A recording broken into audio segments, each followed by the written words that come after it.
Oh, thank you. That's the same. It should be. I got the, Special version. one with the. You got the annotated agenda.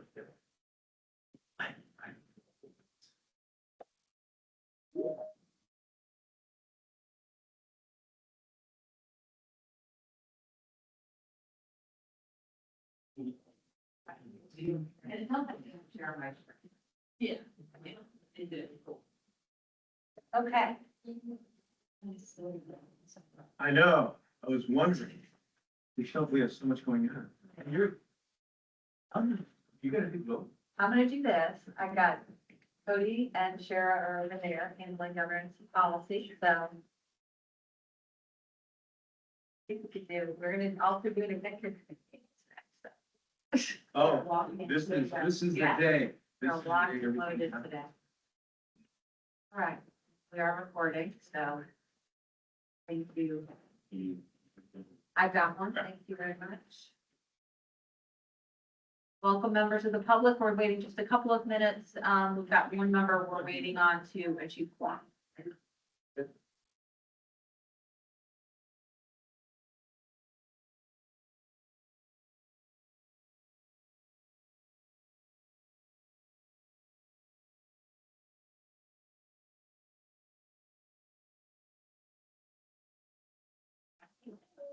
There you are. I've been going to the restroom. Did you go faster than me? I had to.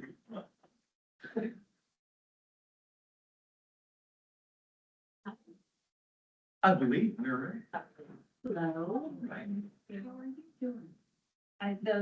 The Scott County Sheriff's Department asked me like I was sitting still and I thought, is she in that far? We're recording here, so. All right, We ready? we're ready. All right, well, let's call this the Go Virginia Program Performance and Evaluation Committee meeting to order.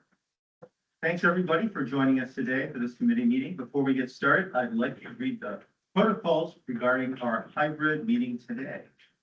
This meeting will be conducted in person and virtually using Microsoft Teams. Members should use their cameras if they're available. Do we have other members? I don't think we have any members participating virtually. Okay, to keep our sound quality high, I'd like to remind members and others, the public, to keep their devices on mute unless you are speaking.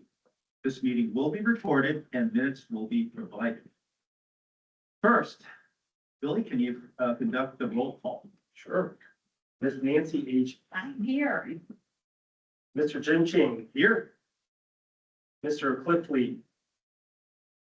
Mr. John Peterson. Ms. Emily O'Quinn. Here. Here. Mr. Chair, we have a quorum. We have a quorum. All right, then at this time, we'd like to open the floor for comments from the public. Billy, can you please recognize any members of the public who would like to make public comments? Yes, it doesn't look like we have any at this time. How about written comment? No. Thank you. With that, we'll close the public comments period. Now, next agenda item in your committee package, you'll find one item in our consent agenda, the meeting minutes from the February 5th, 2006 meeting of the committee. Is there a motion to approve this item before us as recommended? Is there a second? Okay. Well, sounds like we have a second, a motion, a second. Everybody in favor, say aye. Anyone disagree? Oh, wait, I guess we have We'll to, do the roll call. yeah, sorry. Yeah, Miss Nancy H. What am I supposed to say? Yes? Oh, yes, sir, you usually put the, I didn't hear the question. it was a spring meeting. Mr. Jim Ching. I approve. Mr. Cliff Lee. Mr. John Peterson. Ms. Emily O'Quinn. Aye. Motion. Motion passes. All right, next up on our agenda, Sarah will provide us a review of the Go Virginia Program Performance Dashboard. Yeah, absolutely. Really, you might have taken us to that section of the agenda and maybe pop that dashboard out. Thank you. Okay, I want to remind folks that I guess a year ago, December, we launched what we call the performance dashboard. We're fortunate today to have James Clemens, who's our analyst within my division, who was really critical in the development along with Sheriff Gibson, and lots of other staff input in this dashboard. Now, this was an item which, we were requested to develop actually, by the legislature. We did so very quickly, within 6 months of the enactment of that particular clause. And what we're working to do here, if you could just click that X box on the right, Billy, yep. Thank you. It's just to provide some transparency for closed projects, okay? And there were some questions as well about results achieved relative to the commitments made at time of application. So if you could scroll down just a little bit, just so we can kind of see full screen. So you can see what you see there in terms of achievement of committed outcomes is actually a very small portion of the total awards. The pie chart shows the distribution of projects funded by investment strategy. And there's some functionality at the top that allows you to filter results by industry, by region, by investment strategy, and the calendar year of awards. So these are the 138 completed projects. And James, remind me, these are implementation projects only. Yes. So not planning grants, because of course the products are the plans themselves. This is an interactive tool, so you can click on a region as Billy has here. You can actually click through, look at individual projects, results for that particular region. This achievement of committed outcomes is dynamic, so it's actually showing you for the outcomes that were committed by those projects, how close they were to target. So I want you to pay attention to the right lower quadrant here. So I want everybody to kind of recognize what those blue bars represent. The blue bars are the commitments made by the applicants, and the green bars in that bar chart are what was actually achieved. Okay. The scale there on the bottom is the percentage, which is a little crazy because you can see we've got some things that absolutely exceed 100 and some of them quite dramatically. We've had to do some work on scaling the x-axis there to make this make sense. But again, this is something that continues to, we continue to iterate and develop. Scroll up just a little bit, Billy. Because I want you to see, for example, within Region 3, how they focused resources on advanced manufacturing and information and emerging technologies. Thirdly, forestry, wood, paper products manufacturing. So this gives you a little insight as well into how they're kind of actioning their growth and diversification plan. Because each application, of course, has some intention around an industry target, and then the distribution of funding, of course. So we'd love to continue to get feedback from this committee on this dashboard. Any ideas you have on ways we could maybe better use it during board meetings, for example? You, Jim, can certainly present or just share kind of key findings or functionality from this. And I know James would be very, very happy to go back and continue to sharpen his Tableau skills and refine this dashboard as we move forward. So I'd just like to know if there's any feedback on that. I think it's fantastic. Because one of the things we've been looking for a long time. Thank you, James. This is Sarah. I haven't played with it very much, but if you have a question, you can answer it pretty much. My feedback isn't so much the dashboard, but maybe as an introductory page or a summary page or something where we could say definitively, since inception of Go Virginia, the state has invested X and we've created 3 jobs. Yes. I made all that up, right? Yeah. But bullet points, because you know how legislators, all of us like just to have a couple of things on the line. Yeah. This will take you there. Yep. We have to do the work. I hear you. So if we can have just some, I don't know, whether it's an executive you know, or Summary. some fast facts, so to speak. Yeah, fast Or facts. it could be a good, or maybe some preset reports that would take you. Yeah. Do you want to know what we did? Yeah. Here are the important things. So fast. So many- facts, and here's some, not white papers, one gas paper. Yeah, that's great feedback. So there's the, but I think this is really good. I Thank mean, you, such an Nancy. iteration. Thank you. Fantastic. Yes. So this is refreshed, regularly. Is that on there somewhere that you know how unfamiliar it was? Quarterly, and it should be, if he scrolls up a little bit, it should say. Okay. Last Perfect. published date, January 29th, 26. So, we hear you, and I think that's a great idea. We can continue to look for some ways to use this tool and create, just download the latest summary results from Go Virginia. There's a great story to tell here. I mean, in aggregate at the state level, I mean, you can see. Now, what we've shown there in terms of achievement of committed outcomes, remember, the board has identified desirable outcomes by project type, right? So site development has a short list of outcomes. Innovation and entrepreneurship outcomes. I do think this committee should take some time, maybe at their next meeting, to review those one more time, because I think we can get even a little more specific. Yeah, we've been spending a lot of time, across my division, quite frankly, thinking about, hello, how are you? This idea of logic models, because what we're actually measuring is the outputs during the great performance period. Right? The output. But outcomes and impact are extensions. So, I really like this committee to take a look at the defined outcomes for each project type and make sure we're not just counting activities, but we're counting and representing your results. That makes sense. So the results are, and that makes sense, but results are as of the end of the program. When the project closes, yeah. Now, we do capture, interim reports on results. And there are ways that we could actually add that to this list. But we feel it's most fair to represent the project at the end, because sometimes they don't report the results until the end. And so it would obviously skew some of our numbers. Goes slow to go fast. Yeah.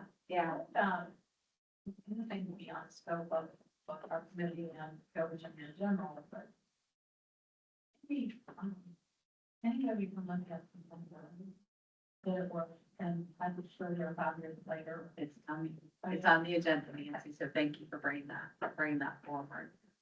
Well, keep us posted on this. We'll, do this, and I think Jim, and Emily especially, want to set the tone for the next board meeting, not the one happening today.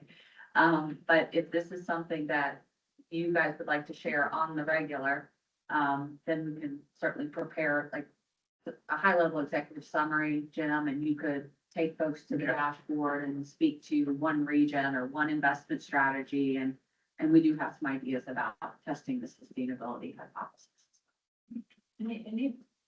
Anybody on the board can now go to anybody can go to this dashboard. So Yes. you could make mention of it, play around with it. Yeah.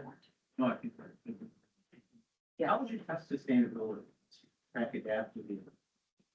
Right, so the RFP process that That's here. we've got on the agenda here, I think is the exercise. All right.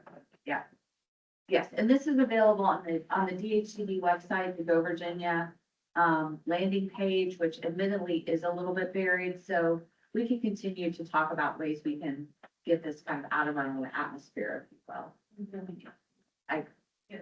Would you like me to get it, so show you where it is? Not right now, Okay. no. Okay. Fine. Get there. You're more, say, I don't know how to get there, that's just doesn't make sense. So we'll continue to talk. I agree with you. But anyway, this is the tool, and it is constantly in a state of refinement, and we welcome any and all, comments. There is a lot of downloaded data here. James has been I'm building a lot of different types of visualizations, and if there are things that you guys would like to see on the front page, for example, instead of, a couple quick Steve, we can certainly do that as well. You don't have data for this question I'm gonna ask, so. If there was not Go Virginia, do you think that the match investments will be? I can't speak to every applicant, but I would guarantee you that a portion of those match commitments would not be made. And then there's another layer of data here which you do not see. That is the funds that were awarded after the Go Virginia award. So we've demonstrated that a Go Virginia award has been enough to build a capability within a region to help them attract. We're tracking now about 150 million in non-state funds, primarily federal, right? So when you think about leverage, in the case of these 138, $65 million for the state investment, attracted another 75 million in non-state investment. And that has leveraged or led to another 150 million in primarily federal awards. So that's a great story, I think, as well. I think the other story, which I was the day before, but once you, especially with the cluster develops, once you start growing an ecosystem, it grows and you know, something completely unrelated, but would not be there if it had not started with that part. We talked about that in the meeting earlier as well, is that, Go Virginia tends to be the early investor in some of these initiatives. And they get a lot of attention once they reach a point of kind of maturity and you start to see the results. But one thing that's impressed me is for the cluster development work, I think Go Virginia's been critically invested in. We're not talking about even a lot of time, right? I mean, since this program was first funded in 2017, we sit here in 2026. Right, and I mean, I think we could all point to some, except for kind of Go Virginia stories. And that is one thing, when you build a dashboard, and James and I talk about this all the time, and Billy as well, but, we tend to get very fixated on the numeric. And there's so many great stories to tell here, and of course, we can't do that with this dashboard, so we're gonna be trying to connect that with the performance closeout documents, which are in part a narrative submitted by the project lead. And I think there's some great best practices, some learnings, some, documented, except for Go Virginia kind of statements in those narrative documents. And we're going to be working on some different ways to capture that so that it's readily available to folks. And I think huge one is the pharmaceutical. Yes. We would not have that investment. And now it's a huge investment. Yes. People forget that I started with Go Virginia. Not Charles, they haven't forgotten yet. Well, Richmond We won't let them has a forget. short memory. Wow. Short-term memory, long-term memory seems to be quite faded. I know. And, I think that that's really, a key message for, the board and folks that are listening, and I'm assuming they're, interested parties, but cluster-based economic development, I could map it to a project. Region 9 is a perfect example. They are firing on all 4 cylinders. All 4 of the investment priorities for this program, they invested in innovation and entrepreneurship. They invested in talent development. They invested in sites. And this whole idea of cluster scale up, what can we do to kind of rapidly scale this cluster? And oftentimes that manifests as, do we have a critical piece of intellectual property, for example, or an asset that we can use, create a flywheel effect for the industry that may be nascent or emerging. That works. I guess when I see what's happening in Charlottesville. And I think the other piece to that, which again is not measurable, the regional collaboration that has been happening.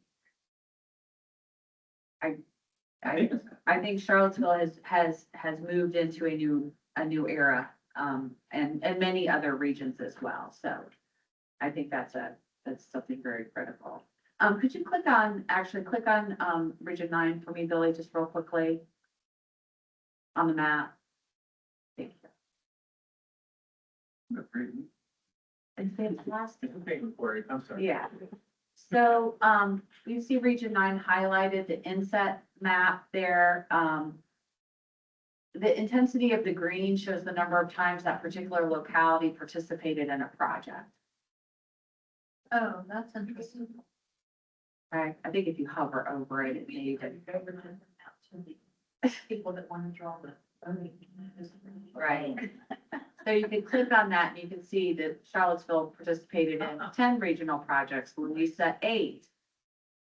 So, That's brilliant. That's cool. Mhm.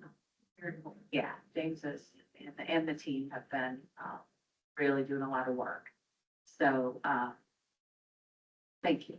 Well, a big thanks, from the committee to James and the team that worked on this. Hey, your suggestions and, any advice that you got, and what more you can do, because I know that we'll have questions. So much appreciated. Yeah, I think the other thing is that Virginia perhaps was not initially thought to last forever. Sort of the jingle lady model where, once you invest and go away. And it's a fair question. And I think what we can say and say with authority now is that absent this organized structure, these things wouldn't happen. They just don't happen again. And there's not enough stuff yet for them to do room and sort of get back to the whole message. So I think we can say Virginia is a really important organizing structure for everyone. It's powerful. I get it. We can do it. Totally agree, and I think there's one thing that we gotta add, is that it didn't have to right away. It took a little while for everybody to figure out Yeah. how to use it, including the local, central, especially the regions, because they're the ones that have to. In the border, those early years, we spent a lot of time working. And really getting I was- sort of, and it was, Yeah. we did work, but it took a while for us to figure out what is the right work. And that's it's sort of the Virginia way, right? Because it took several administrations, several delegate state senator terms to get everything, but it seems like it's at least. Well, we have Sarah. Another. Yeah, well. Yeah, thank you for that feedback. I think the program has matured, and I think they're learning what works and what doesn't, and we continue to want to iterate and be nimble and relevant. And now we have the numbers, I think. Yeah. All right, should we move on to the agenda? Next up, we have Billy Young, and he'll provide us an update on how staff ensures the contract compliance projects as outlined in the memo on page 3 of your notes. Yeah, so speaking of maturity, so we just focused on 130 projects that have closed today. Those are the projects where we have associated outcomes. And then currently we have about 91 active projects. And so what we want to do here is kind of show this committee how we kind of make sure we're staying on top of the compliance of the projects as outlined in the contract. So here this is something, so we're a reimbursement grant program. So staff is constantly, we're reviewing quarterly reports. So those are due, obviously every quarter. We review those and we also review every remittance. So remittances are done on a reimbursement basis. So if there's something in the quarterly report that like, hey, that doesn't match with what was committed in the contract, we'll kind of push it back to the corridors. We'll have that conversation, be like, hey, this, maybe it's, some things will get lost in translation. So we, stay on top of it, we'll push it back, they'll have resubmitted to make sure it's, in compliance with what was submitted in the contract. Same thing with the remittance process. In the contract, we have it so that it's, they're supposed to be submitting it on the quarterly cadence. However, there are some exceptions and they, for example, if they don't have the match incurred, then they can't submit a remittance because they have to have 2-to-1 required match, which is not a big deal. They just need to tell us, hey, we weren't able to submit a quarterly remittance in the quarterly report because of X, Y, Z. But then, so when we get through the the remittance, we're looking for proof of expense and proof of payments. And so we're making sure all these, all the remittances are kind of in line with the budget and what was approved by the council. If there's any discrepancies, again, we'll kind of communicate that back, and we can always, push it back and we can resubmit. So we have a pretty, I would say, streamlined process with both of those now. But yeah, so what I wanted to also kind of show you guys is, of the 91 active projects we have, I wanted to show you kind of the volume of things that we looked at since January 1st. So, here you can see, I think this is through March 18th. So July 1st, 2025, March 18th, 2026. We have processed a total of 272 project remittances for a total of $16.6 million. And then we processed 250 quarterly reports and then 36 performance closeout. And we're not done with the fiscal year yet. We also have June 30th. So that's just an update, and wanted to emphasize that we do kind of take the project oversight seriously. And that is the process, and always looking to streamline even more if we can. Any questions? Yeah, I think it's important to note here, I know you guys know us as the people who come and support the meetings. And, Billy and Cody and Jack as folks that support the regional councils, but this is the team that also processes all of the fiscal transactions as well. And monitors projects with the support of the regional councils, okay? They are a very important oversight and monitoring body, and then those reports are submitted to us. So we are trying to be very good stewards of state resources. We're trying to, be in real time with projects that may veer or get out of line. And then we work very diligently with the regional councils and the applicants to try to help them kind of find their footing again. Right now, I think we're in really good shape with the 91 active projects that staff is monitoring. And I think we've got a reporting and closeout process established now that's very robust. So we're grateful to share.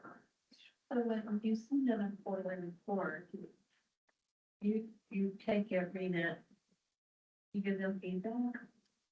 So what we mainly do is we're making sure, that they're, that the quarterly report kind of communicates what they've done that quarter and that it aligns with what they committed, in their application that the council approved, what the board approved, and that we memorialized in the contract. We're not so worried about, hey, we didn't, we're not micromanaging where we're saying, oh, this didn't happen this quarter. It's more, kind of, hey, one of the things we look at, for example, is we want to make sure we have accurate outcomes, right? So if it's an implementation project, let's say, throughout the 2-year contract, they committed to train 100 people. And in the first quarter, they're saying they trained 200 people. Like, that doesn't make sense. Because they probably need the first year to stand up the project. And so the cohort's probably not going through until like really the 5th quarter. So we'll look at that and be like, all right, can you verify that this is accurate? And, oh, we transposed the number, or yeah, that was by accident. So that's kind of the quality control there. Now you've received the report and read it. That's really Yeah. Oh, yes. you don't want people to. No, in fact, they have, As I might have done once in a while. staff has to do it because it gets, it's submitted through our grant management system and then we have to approve it, which means it has to get an eyeball.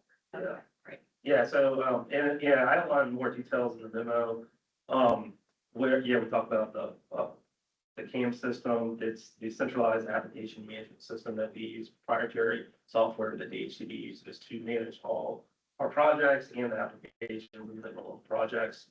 But yeah, we're constantly, looking at it. And the other thing I want to add is when we approve it, so as staff, as the point person, so my regions are Region 3, Southside Virginia, Region 6, which is Fredericksburg, Northern Equitable Peninsula. When they come to us through a dashboard, and when we approve them, then James, this feeds into Tableau. So we can actually track stuff in real time too, not just when it closes. Awesome. Any other questions? No, thank you. Update on contract compliance and monitoring. We're gonna go back and we're gonna turn this back over to Sarah again, which is discuss the RFP drafted in response to J. Lark's recommendation number 4 on page 5 of the packet. And that speaks to assessing the long-term impacts of the program. No action will be taken today. However, I think Sarah is going to give us an update on what's going on, Yeah. what the RFP will accomplish. Absolutely. So you guys may remember, it's been a couple of years now, but one of the recommendations in the JLARC report, you can see in front of you here. Go Virginia Board should develop and implement a policy to assess the long-term impact of individual projects. The Go Virginia program as a whole, including what information should be collected to facilitate this long-term assessment. It speaks specifically to this committee, which at the time was very newly formed. The reason for the recommendation can be seen there on the right. Next slide. And so again, I've just kind of restated it here, because I think it's important to know what the specific recommendation is. Now, I will tell you, I've been involved in a lot of JLARC studies as staff and also as agency leadership. It is not this body's responsibility to respond to every single recommendation, but I think to explore each recommendation and understand its relevance and kind of validity in terms of implementation. So basically what we are proposing is to issue an RFP to address the first point in the recommendation, which Nancy, to your comment, the long-term impact of individual projects. So we've included the draft RFP in your proposal, in your packet rather. But essentially what we are recommending is that we identify a research partner to help us do this project. We start with the 138 projects which have closed out, that the selected research partner would essentially take a sample of those 138 projects, a random sample, right? And make sure we've got distribution by region, and maybe have some other recommendations with regards to project type, meaning investment strategy, to see if we identify any trends. Those which are in category A seem to be more sustained than those in category B. Okay, so that's kind of the question that we're seeking to ask. We do fortunately have funding at DHCD and unexpended administrative funds. I don't want anybody to get excited here, but we have had a staff position open since November. So there are no idle dollars sitting at DHCD, but we think this could be a time to use those funds to make a somewhat critical investment, and really kind of understand sustainability and ways that we could look for trends and possibly implement some more assurances or mechanisms to kind of ensure that there's going to be sustainability after the grant funds. I think looking for response, like the wellness center or Yeah, something. I'd like to start there with our university partners. There's a couple benefits to that. I think they've got a fantastic research shop as well as a number of other public universities. And this is really kind of a sample outreach, maybe some interviews, telephonic. So I think it's something that could be done by Weldon Cooper Center or another similar organization. VCU has a research division, I'm sure UVA, well, that's Weldon Cooper. George Mason does, JMU does, ODU does. So I think you could find a good part. And one that's not quite so expensive. No. We're gonna be going, high quality, low cost, and I think working with a partner, that we can, continue to work with over the long term. Okay. So I don't think we need an action per se, but I guess I just wanna, test the committee, be it as small as it is, about their encouragement to go ahead and pursue that. And certainly this is something we talked about before, and we really do wonder. Yeah. And what the future lies for some of these projects. Now that we've planted those seeds and got them started. Now, the second question here, which is individual projects, right? And then the next is, and the Go Virginia program as a whole. Okay, So I think that is something this committee may want to contemplate over time. And I've talked to a lot of people, that are kind of in that program evaluation business. I think that's going to be a little bit more nuanced in terms of process because, each of the projects are so unique. And we do have 4 investment priorities. We may need to take a look at each of those, or pull them back together to really do a Go Virginia program evaluation as a whole. And I think there would be some more costs associated with that. We probably need to go down a little bit of a different track. But I think the first question can be answered through the process that we're proposing here. And what we choose. I'm remembering, correctly, that we could do a survey of regions, it's that happened, but yeah, if it's going to do that, I'm going to. So, the regional councils just completed their own self-assessment. And you are absolutely right. I believe it was 2 years ago that there was another survey completed. I think the Go Virginia Foundation actually, did a survey as well. So,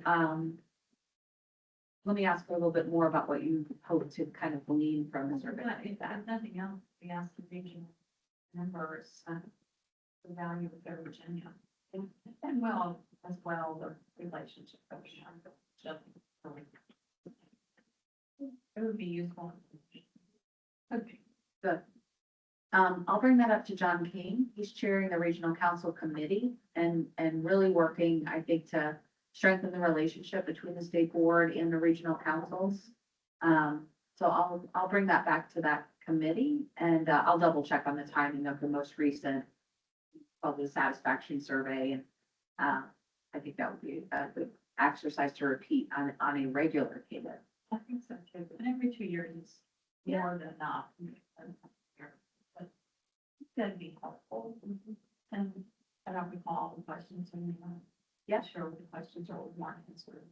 Yeah. Okay. Thanks. All right, next slide. This next question is, I think, a big question for this committee, and hopefully we've got enough time to cover this. So this is JLARF recommendation 12. Okay, so JLARF recommendation 12 asked a couple of questions. It was related to return on investment. And so I want to give you guys an update on what we've done as staff to respond to this recommendation and really the whole narrative in the report about the use of an ROI calculation. So, do I have the recommendation in its full form on the next slide, Billy? I'll just make sure I remember that. Yes. So this is the JLARF report recommendation. She revised the policies to clarify that only grant applications that would require significant investment of funds are required to include an estimated ROI. The ROI should be tailored to each project and calculated by experienced professionals using established methodologies, and that the cost should be paid for by the Go Virginia program out of its existing fund balance. The JLARF reasoning for recommendation is on the side. What I want to first just kind of inform folks, if you haven't read the full report recently, which I'm sure you haven't, you can go back to the previous slide, Billy. A positive ROI is not a criteria for approval. And we went back through the program manual, all of our guidelines, all of our communication with potential applicants to make it clear. I do think there had been a pattern developing before the JLARF study results were published and during the data collection period for that report, that people felt that that was a key criteria for funding. And in fact, it is mentioned in the enabling legislation that the projects have to demonstrate an economic impact, but it doesn't say using a impact calculator. Okay, so we're going to share a little bit about that. And importantly, I think JLARF asked questions.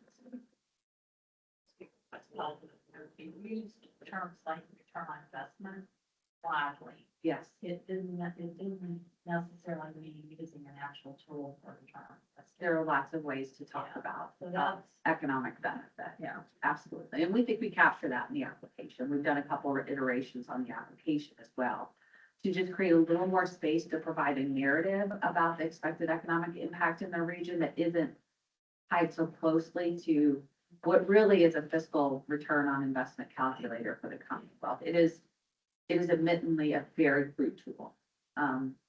But it is just one way, again, an applicant can speak to this a little bit.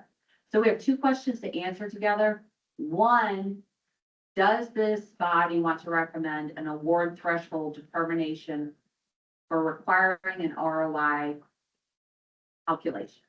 Okay, and right now we have a very simple template that's based on a couple of inputs, really just one key input, and that is how do you estimate this project is going to grow an industry?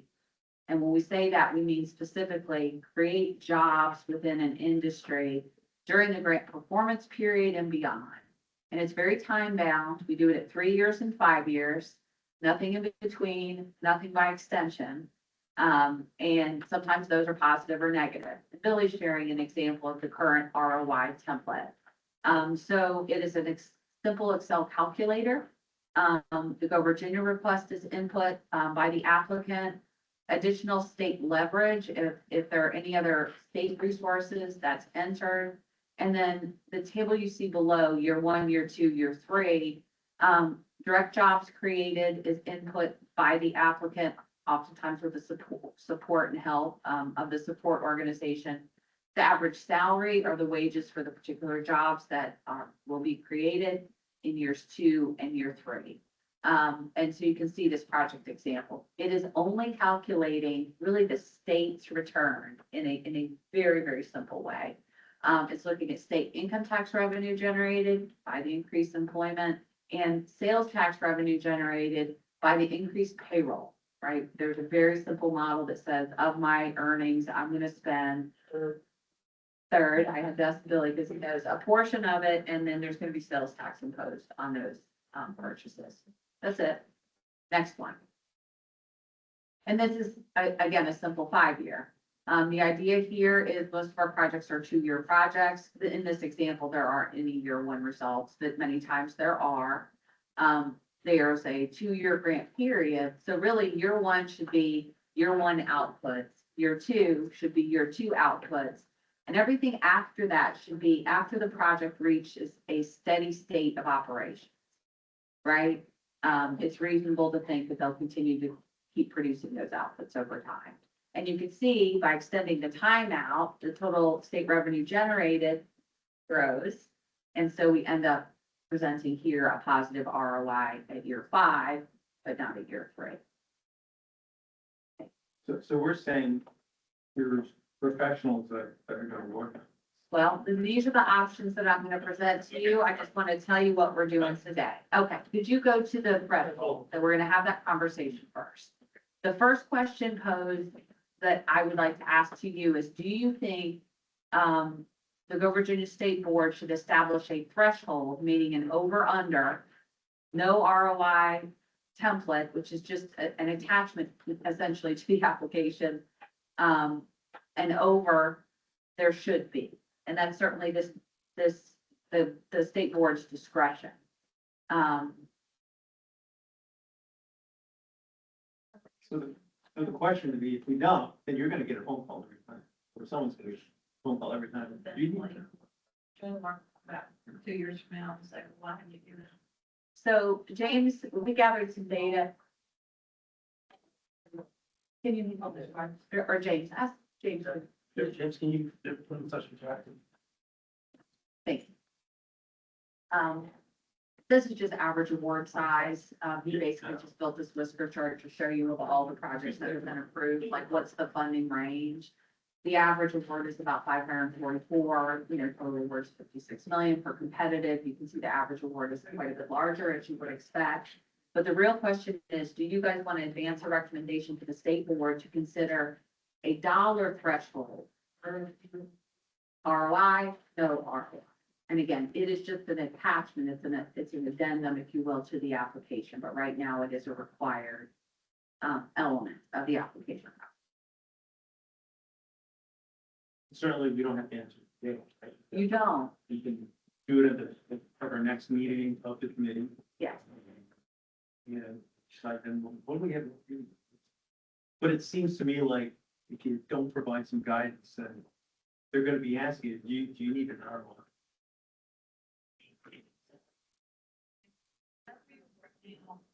Yes.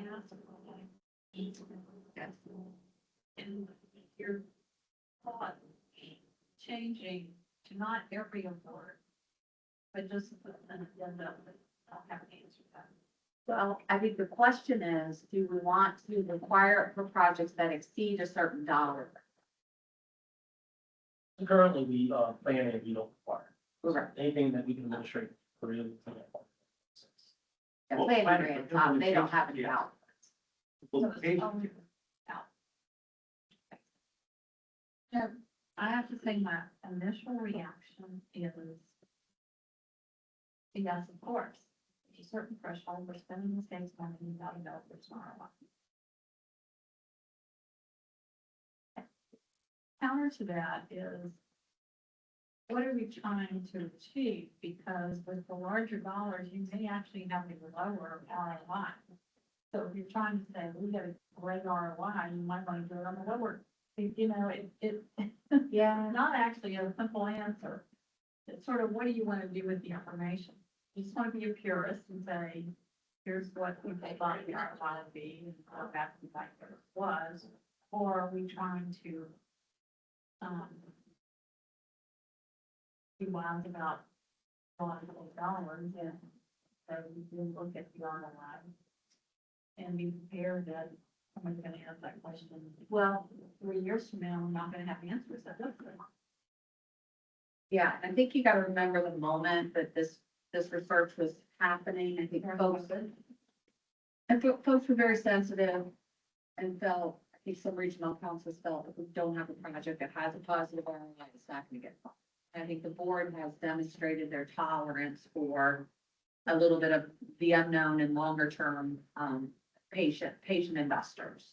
So I don't want to force a decision on this, but if you guys think of any additional data points we could bring back to you, we're happy to.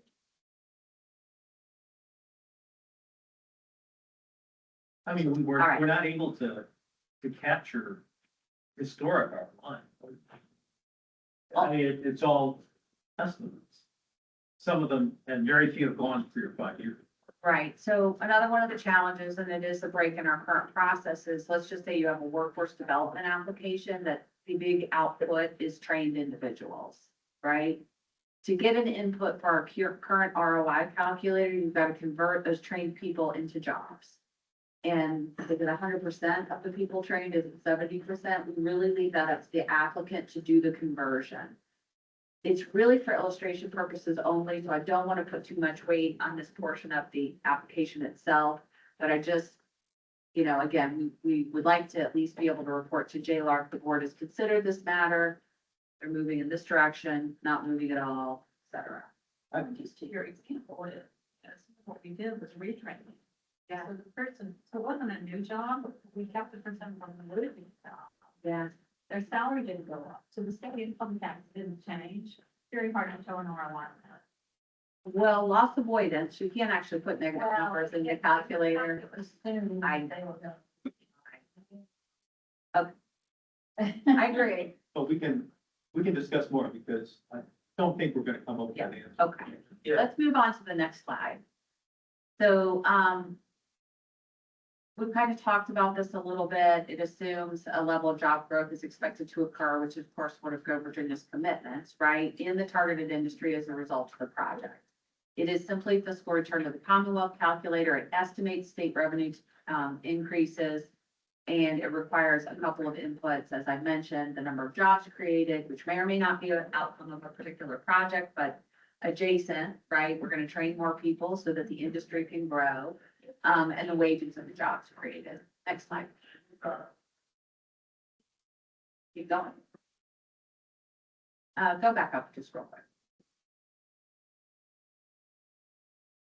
Okay, all right, next. Third-party evaluation, because one of the recommendations was the responsibility for this be shifted to a third party. We actually did have a third party that was required to validate the inputs used in our calculator for all competitive applications. So that already included most of our larger requests. And they also developed what I would call a more comprehensive or complete economic impact model, which looks at primary jobs, secondary jobs, and it's a bit more expansive. And so that was contributed to the application. The challenges, there was definitely some confusion regarding when and how to engage the consultant. And oftentimes there were actually delays in the input validation. We had a standing contract, DHCD, with the consultant. And oftentimes the final work wasn't ready in a timely manner to accompany the application. Okay, so that was a challenge with the third-party evaluation. But we have used that in the past, and I don't want to shut the door on that. Let's go to the next slide. This is another option. So DHCD, James, this team has developed what we call a break-even analysis tool. It is a bit more sophisticated than the fixed 3 and 5 year ROI template, relies really on many of the same outputs. Except for we think we may be able to use this tool more consistently. Currently, the regions are responsible to put the inputs in the ROI template, and we oftentimes go back and forth because we see discrepancies between what the application narrative claims they're going to produce versus what the ROI template assumes. So in this particular model, which again, James Clements is here and he has built, you see similarly, you've got the Go Virginia request, additional funds leverage. You can actually indicate which regions are participating in a particular project. It looks like in this example, it's 2 regions. And the chart on the lower left, I think is the one that would be important to a board member or any investor, right?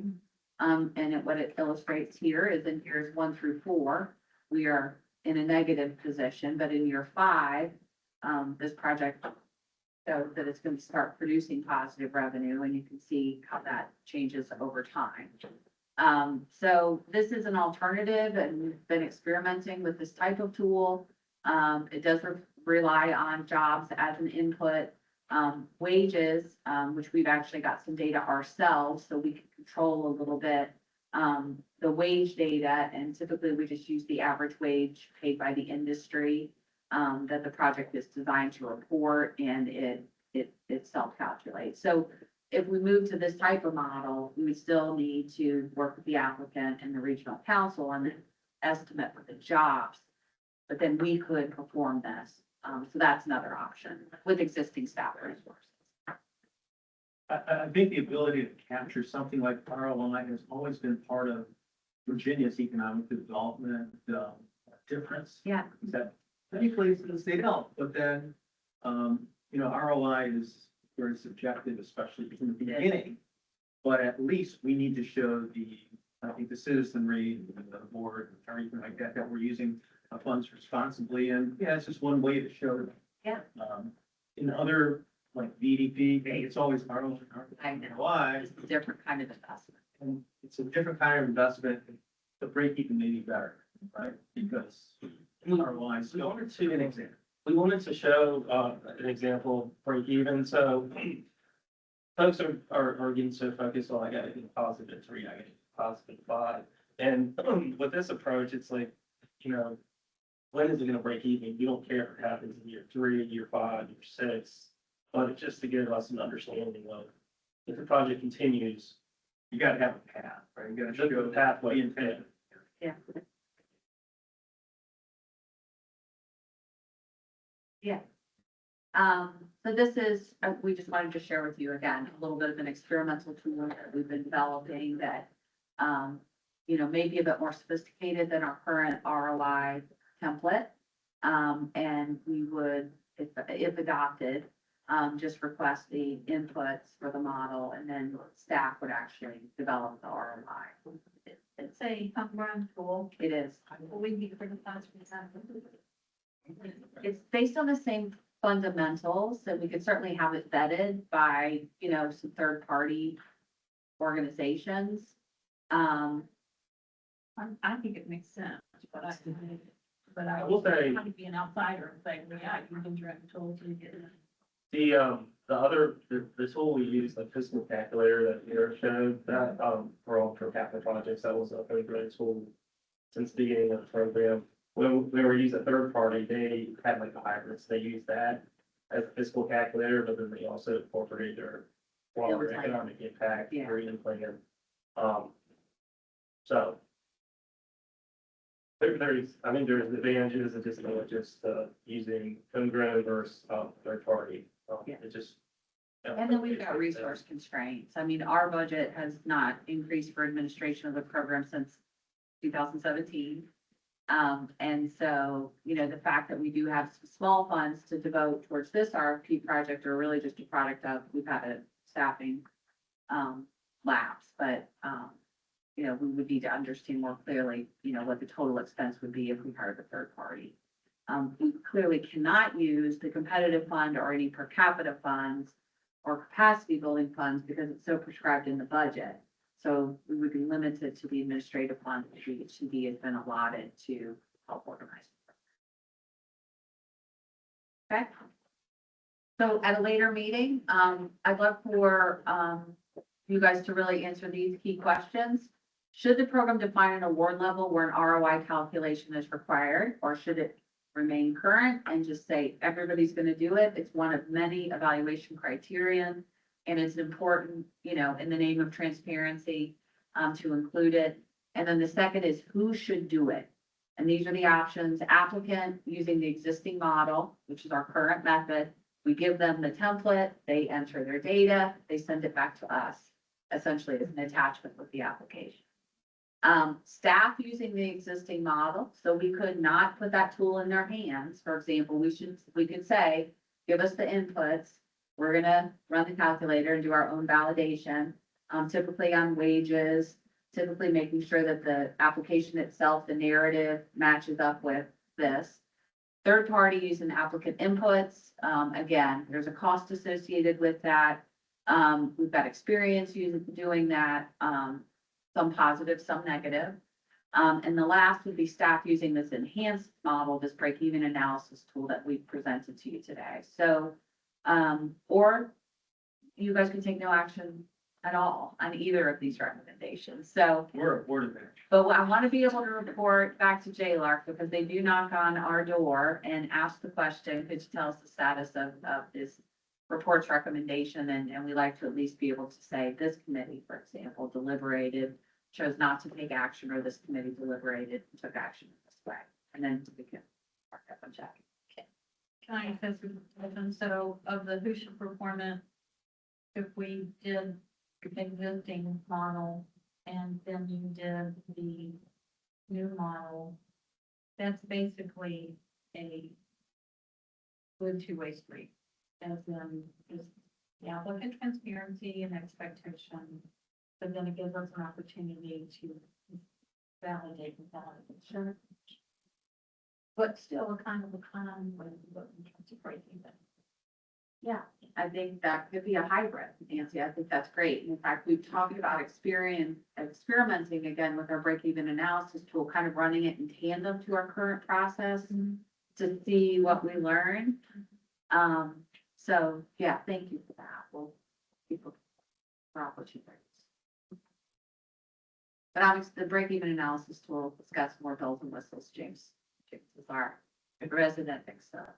Break-even tool actually has ROI in there. It is. Yeah. It's just- You have look, Yes, exactly. use it, correct. Yes, absolutely. It's just not quite as time bound and it can actually show. Maybe show it's results. Because they can do I know. anything. That's right. Okay, next slide. I think this is the last item on the agenda, sir. So, Put a guy onto our, the existing data that we have, seeing what. You've been doing that. everything has a. We've been doing some experimentation. I mean, James has been actually doing some calculations to help us benchmark things like cost per output. And looking at ranges, to see how various investments perform, or at least the test, benchmark when we receive applications. Is this expensive, cheap per output, that type of thing, but yes. Good, because our data is. Yeah. It may take over our jobs. All right, next, and finally, depending on, deciding on our next meeting, which will be virtual, Billy, we're gonna come up with, some date for the next big state board meeting. Yeah, I think the idea was if we could convene virtually sometime in May, so we can kind of finalize a recommendation to the state board for the June 14th. And hopefully that will allow us to kind of incorporate that new process into everything starting at March 22nd. So all the discussion, TBD. We'll make a decision. Yeah, I think so. Yes. Well, we'll send a poll. I think that's the easiest way Yeah. to do it with a committee this small is we'll just send out a Google poll maybe next week so that we know everybody's calendars are so busy, but it'll be a virtual meeting. And, you know, I would recommend as you kind of dictate or build an agenda, Jim, you maybe focus on, you know, some next steps here, or to say this committee doesn't want to take up these items at all. No, we're gonna do it. We're gonna. Yeah, and if there's any other data points that you'd like for us to bring forward for that meeting to help, you know, you make kind of an informed decision. All right, well, any other business, old, new? Without objection, then let us adjourn this. Have a good evening. Thank you.